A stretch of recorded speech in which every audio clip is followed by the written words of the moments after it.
Hey there, Buck Bookers, and welcome back to another episode of Buck's Books. It is I, your boy Buck, wearing the same shirt. And today, I'd like to talk to you about a book called Kings of the Wyld by Nicholas Ames.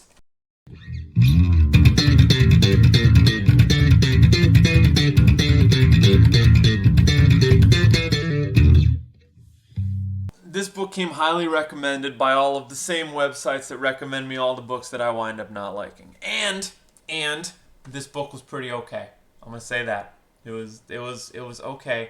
It was a little cheesy. I'm gonna try to go easy on it because it's the story is fun. It is. You can like stick through it, but it's also cringe. And that's difficult for me. So it's fun and it's cringe at the same time. It's going to be difficult for you as well. Because what you have to understand about Kings of the Wyld, it is just somebody's D&D campaign, but like done in the traditional D&D campaign style, where they're all just like hopeless nerds who are trying to make each other laugh, right? So the gimmick to Kings of the Wyld is it's set up in this D&D like Forgotten Realms fantasy world type situation, but here's the clincher. But they're all pretending to be metal bands. So all of like the traveling parties, like the parties that get together in the tavern, then one is the rogue and one is the paladin and one is the cleric, and they go and they party up and then they go on their quest, right? That's still happening, but all of the terms that they use are more pertinent to actively touring metal bands, right?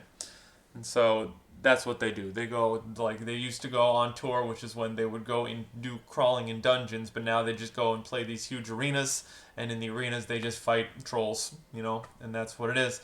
But they have promoters, and the promoter is the guy who finds the quests for them and also gets people interested in seeing them to bump up their fame, and it's very cute, but stupid. I feel like the book kind of strains under the weight of trying to continue to support that gimmick all the way through the book. That is my primary complaint with the book. I read it all the way through. I didn't regret reading it. I'm giving it 3 stars. It's getting 3 stars. And 3 stars is pretty good. If you put 3 stars on Goodreads, that means liked it. So I did. I liked it. That's fine. It's not one of my favorite books of all time because it's corny. Once again, it is written for hopeless D&D nerds who also dabble in metal, which that's a surprisingly sizable Venn diagram, honestly. There's a lot of metal kids who are into D&D. I would say that you're more likely to find metal kids who are into D&D than you are to find D&D kids who are into metal, because a lot of D&D kids are just like nerds, or like theater kids who just got lost and wound up here. But like when I say nerds, I'm talking like Moss from It Crowd nerds.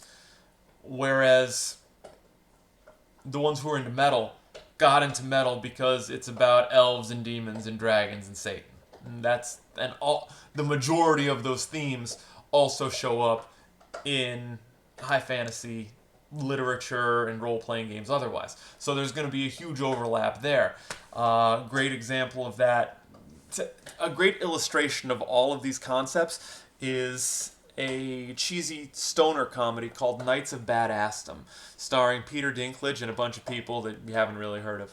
And it's about how there's one metal guy who's like a mechanic and he plays like sludge metal and he's too metal and too cool for that kind of garbage, but all of his metalhead friends are way into that garbage and they drag him along to a LARP. And Peter Dinklage drops a bunch of mushrooms and at some point they fight a succubus. It's a good movie. I do like the movie. I watched it a couple of times. I digress. Kings of the Wyld is for the nerds who started as nerds and dipped into metal, and they tried to make the whole thing metal, and they went real hard in the paint with regard to the fantasy world itself. They got everything, like you just open up the monster manual and point to a random page and that thing is showing up somewhere in Kings of the Wyld. They got like mimics, they got chimeras, they got minotaurs, they got ton of centaur, everything.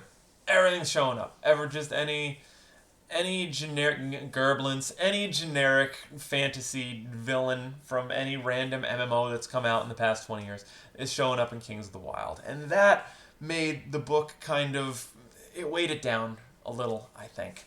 And then they also threw in a lot of steampunk stuff. There were like airships, and what I really struggled with, I know I said that what I struggled with the most is how it was corny and cringe, and how they're just trying to make each other laugh. And like, the characters are like that. They're one dimensional, and the characters are, but this is not on the writer. I think the characters were one dimensional on purpose, because that's how these D&D groups kind of work.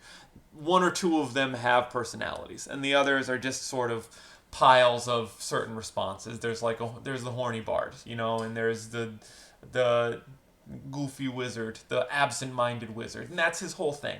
Like, yeah, they wrote him a backstory, but the backstory is just him. He cries sometimes, and then otherwise he's wizardry, and that's his whole character.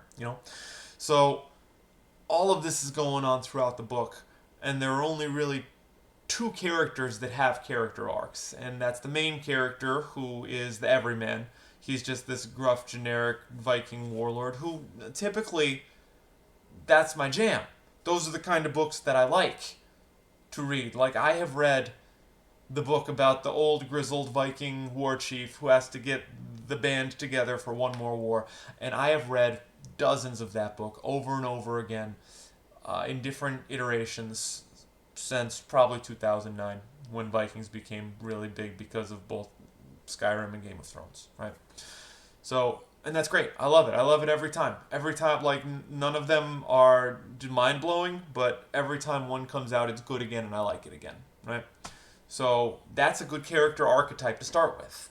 And then the leader of the group is, like, the bard with a sword, but that's his whole character. Like, he was the front man, and that's the other thing. Okay, and it's leaning to the front man, but the front man doesn't have any substance. Like, there's nothing to the front man. So all of these big melodramatic things going on, like his daughter trapped beyond the wall in the city that's about to be under siege by the Horde, that is supposed to be the driving element of the plot, and it kind of works to that end, but at the same time, you don't really care, because there's not much to care about, except in as much as the main character interacts with him, and they don't interact much because there's not a lot of character to interact with. Right, so that's another strike against it. The third are the bunny men. Maybe you just have to be a furry. I don't know what I'm missing about this. I understand where he was trying to go. When, again, in D&D, you have all of these races that are animal-human hybrids. You got like the Aarakocra, you got the Kenku, like these bird people, and they're just bird people. They're just huge bird people. They look like the baldy. They look like the eagle from the Muppets. Only they're also people. They got legs, and that's sort of the idea behind how they make new races every now and then. When I know in the Magic the Gathering one, there's like elephant people. You can roll up the turtle. So this is not uncommon, sort of, in the genre. You can just kind of mash animals up and get a human-animal hybrid, and that's a new species, and you send them out, and they have specific racial modifiers and a culture and what have you. So in this one, they were bunny people, and he sort of wrote them like they were elves. So, like, the same weird veneration and reverence that the elves get in, like, Lord of the Rings, how everyone is just at Galadriel and at Legolas. They're all doing that to these people, but these people are just, like, bunny people. And they have, like, the big weird long ears, and they like, style them like hair. And they have fur, and I just couldn't go all the way in on that, dude. I don't know what it was that I found so off-putting about it, but not off-putting in, like, a way that was beneficial to the story.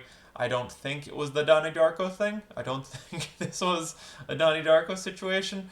I think it's just stupid to make rabbit-human hybrids that, like, speak pretentiously and have their own civilization and our interdimensional beings. And so there were many things working against Kings of the Wyld in truth. So maybe let's bump it down to 2 stars, huh? Now that I'm saying all of it out loud, we're gonna go ahead and we're gonna take it down to 2 stars, because 3 stars is just too damn many stars. It's, again, it wasn't bad, but it wasn't good. And I know that Nicholas Ames worked really hard on it, and that's obvious, and it's way too long. It goes on forever. So like he poured himself into it. And this, I don't know if this is magnum opus. I don't know what else he's written. I'm not going to read it. If any of those things tickled your pickle, I fully encourage you to pursue Kings of the Wyld. You know, if you are yourself like a cringe metalhead, you will love Kings of the Wyld. Or like just one of those D&D guys who are still doing the cake is a lie sort of thing, and you're into metal, even just like pirate metal. You know what? If you're into pirate metal, this is the book for you. Like Ailstorm, if you listen to Ailstorm, you're going to love Kings of the Wyld. But for the rest of us, for those of us who have read actual like fantasy fiction for adults before, this ain't it. Just keep it pushing. 2 stars. Like, follow, subscribe. Feel free to recommend any more like high fantasy sword and sorcery novels that you think I might like, or that I might hate so much that the video that I made about them would be funny. And I would be happy to bang through them in audiobook in like 2 days and then show up here and curse your name. Like, follow, subscribe, share, comment, anything else. And any clicking you can do, just do that clicking. The more you grow this, the more I will make videos. And, I mean, I got this new camera. You know, I got this microphone that makes me discernible. So, like, who knows what else the future holds? Who knows what other upgrades? Maybe I'll get something for this wall. Huh? Maybe like a nice tapestry with some colors on it. Matter of fact, I have a Mongolian flag in the basement. That used to be where I hit, in my old house I had a basement area where I used to hit the heavy bag, but now the heavy bag lives upstairs, and I'm not going to hang a Mongolian flag in my living room unless it would look good as a backdrop for this. I need to know if that's appropriation. So if you are like an expert in either appropriation or Mongol affairs, please let me know and we'll figure this out.